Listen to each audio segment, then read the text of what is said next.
તો રેપો રેટને લઈને મહત્વપૂર્ણ સમાચાર આવી રહ્યા છે। કોઈ પણ બદલાવ નથી કરવામાં આવ્યો। આરબીઆઈએ આ મામલે સ્પષ્ટતા પણ કરી દીધી છે। તો રેપો રેટમાં આગામી દિવસોમાં કોઈ પણ બદલાવ નથી કરવામાં આવ્યો અને રેપો રેટ 6.5% પર યથાવત રહે છે।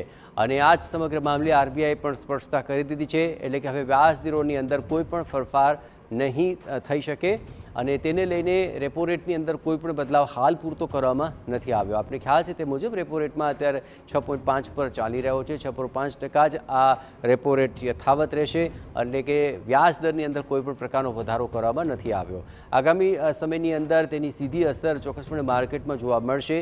જો કે કોઈપણ પ્રકારનો બદલાવ સીધું જ વ્યાજ દરો પર અસર કરતો હોય છે અને જો રેપો રેટમાં થોડો પણ વધારો થયો હોત તો આગામી સમયમાં વ્યાજ દર મોંઘા થઈ શક્યા હોત, પરંતુ આરબીઆઈએ આજે સ્પષ્ટતા કરી દીધી છે કે રેપો રેટ યથાવત રાખવામાં આવ્યો છે, એટલે કે 6.5નો જે દર હતો તે જ દર યથાવત રહ્યો છે, એટલે કે વ્યાજ દરોની અંદર હવે કોઈપણ પ્રકારનો ફેરફાર નહીં થાય।